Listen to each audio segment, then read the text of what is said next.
Bonjour, aujourd'hui je reçois Jean-Michel Chaumet et qui va répondre à la question qui est donc qu'est-ce que le Qigong t'a apporté? Alors le Qigong a dû certainement t'apporter beaucoup de choses dans Ouais. ta vie, mais qu'est-ce que le Qigong t'a apporté principalement, quoi? Voilà.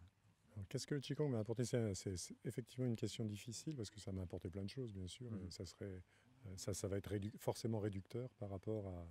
Mais peut-être, si je devais choisir une réponse, je dirais que c'est ce qui m'a permis de me réconcilier avec ma propre tradition. C'est-à-dire que, d'une certaine manière, cette pratique qui m'avait intrigué à prime abord, je suis allé l'explorer.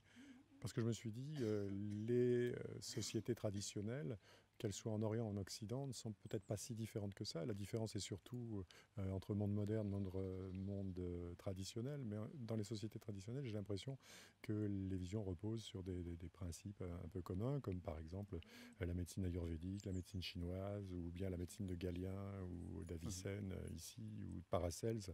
Donc ce qui m'intéressait, c'était d'essayer de retrouver un peu ce que l'Occident avait perdu et d'une certaine manière, peut-être que le Qigong a réussi à me réconcilier avec mes propres racines, Mhm.